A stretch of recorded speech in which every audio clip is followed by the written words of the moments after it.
नमस्कार। जो भी एक YouTube क्रिएटर हैं, उनके लिए आज की ये बातचीत बहुत ही ज़रूरी होने वाली है, क्योंकि YouTube की दुनिया में ना एक बहुत बड़ा तूफान आ चुका है, जिसने सारे नियम बदल दिए हैं।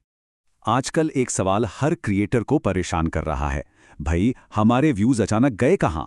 कल तक जिस वीडियो पर हज़ारों व्यूज़ आ रहे थे, आज वो 100 पर ही क्यों अटक गया है? तो देखिए, ये सिर्फ एक दो लोगों की कहानी नहीं है, लगभग हर कोई इस मुश्किल से जूझ रहा है। और इसकी एक बहुत ठोस वजह है। जी हाँ, वजह यही है। YouTube का जो पूरा खेल चलाने वाला दिमाग है, यानी उसका एल्गोरिदम, वो पूरी तरह से बदल चुका है। और मज़े की बात यह है कि YouTube ने इसके बारे में किसी को बताया तक नहीं, कोई अनाउंसमेंट नहीं हुई। लेकिन फिक्र की कोई बात नहीं। आज हम इसी पहेली को सुलझाएंगे और समझेंगे कि इस नए खेल में जीता कैसे जाए। तो चलिए शुरू करते हैं सबसे पहले और सबसे बड़े बदलाव से।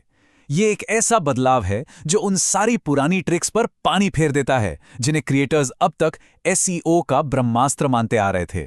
वो ज़माना याद है जब सनसनीखेज खुलासा या ये क्या हो गया जैसे टाइटल और अजीबोगरीब थंबनेल लगाकर व्यूज़ बटोरे जाते थे, भले ही वीडियो का टॉपिक कुछ और ही हो। तो भाई वो ज़माना अब लद गया। YouTube का नया एल्गोरिदम इन झांसों को पकड़ लेता है और अब सिर्फ असली ईमानदार कंटेंट को ही आगे बढ़ा रहा है। और यहीं पर खेल बहुत दिलचस्प हो जाता है।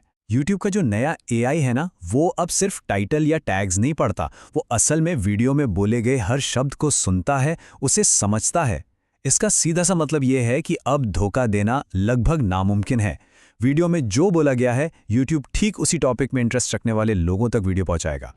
ठीक है, तो पहला नियम हुआ असली कंटेंट। अब जो दूसरा बड़ा बदलाव है, वो इसी नियम को और भी मजबूत करता है। चलिए देखते हैं कैसे। आज के जो टॉप क्रिएटर्स हैं, अगर हम उन्हें देखें तो एक पैटर्न साफ साफ नजर आता है। ध्रुव राठी को ही देख लीजिए, उनके 20-25 मिनट यहां तक कि उससे भी लंबे वीडियोस पर लाखों में व्यूज आना एक आम बात हो गई है। और ये कहानी सिर्फ एक क्रिएटर की नहीं है। नीतीश राजपूत को देखिए, उनके वीडियोस तो और भी डीप होते हैं, अक्सर 30 से 40 मिनट या उससे भी ज्यादा लंबे। ये साफ इशारा है कि ऑडियंस अब गहराई से समझाई गई चीजें देखना पसंद कर रही है। और सोचिए, ये ट्रेंड सिर्फ एक्सप्लेनर वीडियोस तक ही नहीं है। राज समानी जैसे पॉडकास्टर्स के एक 2-2 घंटे लंबे एपिसोड्स YouTube के टॉप चार्ट्स पर छाए हुए हैं। तो मतलब साफ है, अब वीडियो की लंबाई बहुत ज्यादा मैटर कर रही है। और ये चार्ट तो पूरी कहानी एक बार में ही बता देता है। एल्गोरिदम अब छोटे मोटे वीडियोस के बजाय लंबे डिटेल्ड वीडियोस को कहीं ज्यादा प्रमोट कर रहा है। क्यों? क्योंकि लंबे वीडियो दर्शकों को प्लेटफॉर्म पर ज्यादा देर तक रोक कर रखते हैं, जो YouTube को चाहिए। लेकिन यहां एक बहुत बड़ा लेकिन है। सिर्फ वीडियो को लंबा खींच देने से कुछ नहीं होगा। कंटेंट में दम होना चाहिए, वो मजेदार होना चाहिए, एंगेजिंग होना चाहिए। अगर वीडियो लंबा तो है लेकिन बोरिंग है, तो लोग उसे बीच में ही बंद कर देंगे। इससे वॉच टाइम गिरेगा और एल्गोरिदम वीडियो को और नीचे दबा देगा। तो सवाल उठता है कि ये सब बदलाव हो क्यों रहे हैं? क्या ये बस ऐसे ही हो गया? नहीं, बिल्कुल नहीं। ये सब YouTube की एक बहुत बड़ी और सीक्रेट स्ट्रैटेजी का हिस्सा है। देखिए, अंदर की खबर ये है कि YouTube खुद बड़े बड़े क्रिएटर्स को ईमेल कर रहा है, उनसे संपर्क कर रहा है और उन्हें अपने प्लेटफॉर्म के लिए वेब सीरीज जैसा एक्सक्लूसिव कंटेंट बनाने को कह रहा है। और जो क्रिएटर्स ऐसा कर रहे हैं, YouTube उन्हें जोर शोर से प्रमोट भी कर रहा है। तो असली मकसद क्या है? सीधा सा मकसद है, YouTube अब सिर्फ एक वीडियो प्लेटफॉर्म नहीं रहना चाहता।